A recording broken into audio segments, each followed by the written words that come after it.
in the morning. Early morning appearance. What's going on, buddy? How you doing? Hey, I'm in the Big Apple. Oh, you are? Why do they call it the Big Apple?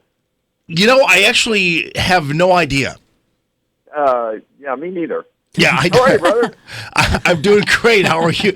How are you doing, my friend? Hey, interesting times with General Flynn, who now has said he is wanting immunity from prosecution if he testifies, and I guess rightly so, right?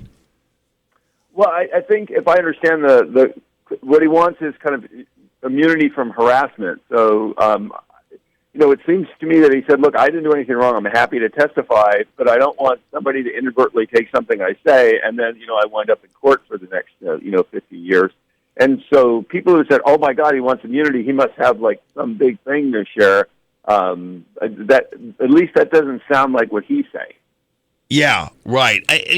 By the way, I want to go to North Korea right away because this is becoming a pretty big issue. And you had John McCain, who a lot of these folks attack President Trump for tweeting this and tweeting that. John McCain basically calls the North Korean leader a little fat kid or whatever it is, and there's not a peep out of the media about. In fact, they think it's awesome that he called him a little fat kid. So, what is that all about, and how is this going to play out? Because they responded directly to John McCain after he said that. Look, I mean, that's part of the problem. I was just in Brussels last week, which is why I couldn't do the show. And the Europeans are just ridiculous on this. And we just live in a hyper-partisan political environment where, the standards aren't equal. The level of credible journalism isn't what it used to be. And it's all about, getting our hair on fire about the administration. And it's not about, what other people say or what other people do. So, I think honestly, if you want to be sane in this world, you just have to put that aside. The North Korea thing is a big deal. What's really interesting is this administration's actually been very professional and adult about dealing with this threat. And the word is they are going to get more spine than the last administration. That one thing they're going to do is they're actually going to go to the Chinese and say, look, you guys are just making this worse. We need to start cranking down. And the difference in the past is people said, well, we've asked the Chinese to do that before. Well, we have, but we've asked. We haven't demanded. And the other thing is we haven't prioritized things. You say, well, we want to talk about South China Sea. We want to talk about Korea. We want to talk about Taiwan. But we also want to talk about trade and human rights and everything else. I think what this administration is likely to do is they're likely to walk in and say, look, we don't like you. And there's a couple of things that you need to do, to get us to calm down. And one of them is you got to quit pumping up North Korea. And I think we're likely to see that in the coming weeks from this administration. And that's something we never saw from Bush or Obama. Yeah. So now obviously, we went through a period of time, for instance, in our space program where we had missile fails rocket fails, those kinds of things. And ultimately we perfected things. So people shouldn't be too overconfident about some of the failures of North Korea to get things off the ground, so to speak. No, and that's, again, we talked about this before. That's, North Korea is acting like North Korea has always acted, right?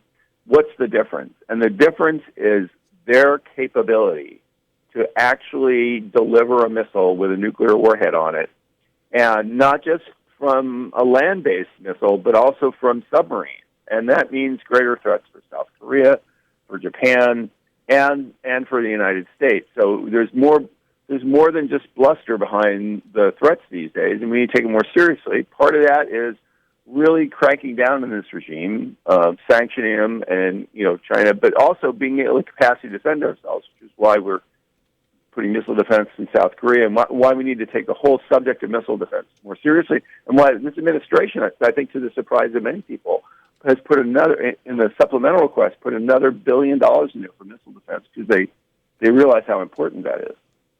Yeah, I'm with you on that. I just think that these guys seem just reckless enough. And usually we have the whole self-preservation angle that keeps us okay. We think, well, there's no way North Korea wants this because they want to stay alive just like everybody else. But how do you assess the craziness. I mean, I know that John McCain called him a crazy fat kid, but is it true that he's crazy? We know he's fat, but is he crazy? I mean, I don't think he actually is. I mean, first of all, he's not a kid anymore. Yeah. He's been in power for several years now. He's, as far as we know, consolidated his control over the regime. And what he's actually doing in terms of foreign policy is very similar to what his father and his grandfather did. So it's not crazy. I mean, if you're consistently act in a way, then that's a sign of rationality. But it is dangerous. But we just need to get to the point that the potential or the likelihood of them actually doing something is not on the table. And you do that through a combination of protecting and defending yourself. So you limit the capacity and capability of the regime in a serious way, which, look, people say we sanction North Korea, and it's not true that we very rarely ever crank down on them in the way we have the capacity to do that, but that you also demonstrate the capability to defend yourself. And, missile defense is a key part of that. So, and this is, look, there isn't a 5-minute answer for North Korea. It's an answer not really about North Korea, but about protecting the United States and the peace and stability in that part of the world that's important to us, South Korea and Japan. We can do that. We just need to be serious about that. We actually have a president that is serious about that. And I do continually get frustrated when, like you said, people are fixating on the tweets and this and that, and whether somebody moves down from New York and who's got an office where in the West Wing and the White House, and they're obsessed with the silliness and they ignore the seriousness of what's going on. Well, that's because they don't want him to be president, and they didn't want him to be president to begin with, so they can't allow him any element of success or any element of even-handedness when it comes to assessing what he's doing. So how was it in Brussels? Did you meet a man 6'4" and full of muscle, or not there in Brussels? Nobody sings there.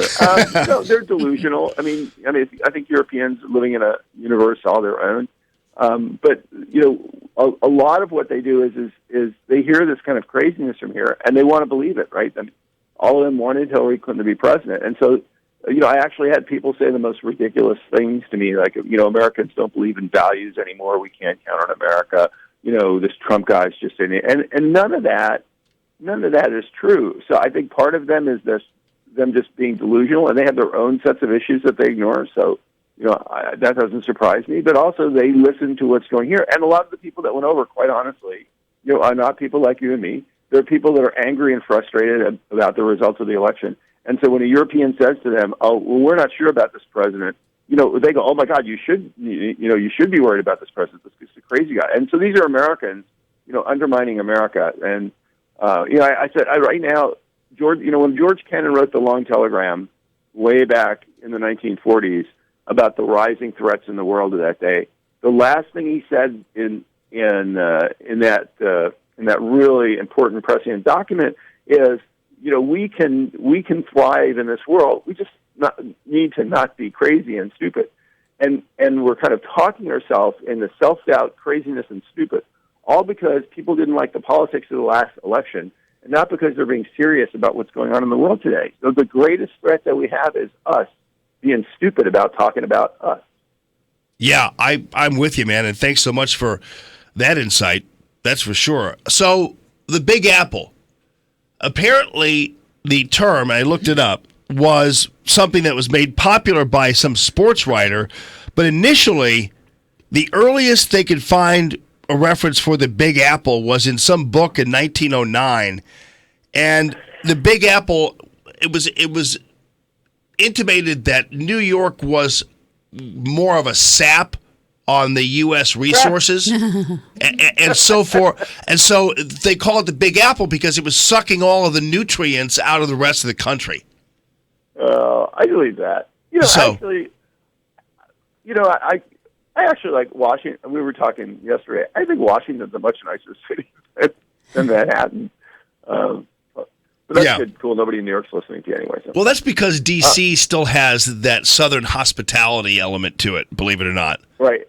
And speaking of going to cities that are big and important, so I'm coming out, right? We're gonna. Yeah. Are we doing an almond in the evening? Absolutely, in May. Yeah, we're gonna. Awesome. We haven't formally announced it because we still have one coming up next week with Todd Starnes. But ultimately, we're going to make the big announcement, and yeah, it's going to be great. We can't wait to have you in the studio and everything. I hope you can spend some time. Yeah, it'd be great. I think actually I'm right. I'm doing that right after I come back from Malaysia. Oh wow! Yeah, so we can talk about Malaysia. Look at you, man. You're really. Yeah. Is it my imagination, or you seem to be traveling more? I think a lot of times because we kind of have missed you lately, so you seem to be traveling quite a bit. Well, I'm practicing my second career, which apparently is the Trump slainer. Yeah. My job is to go around the world and explain Donald Trump. You know what they call Kuala Lumpur? What? The big, I don't know what kind of food they have. The big guava. Right. All right, buddy. Well, safe travels. Say hi to New York for us, and we'll talk to you next week, friend. All right, brother. All right. At JJ Carafano, heritage.org.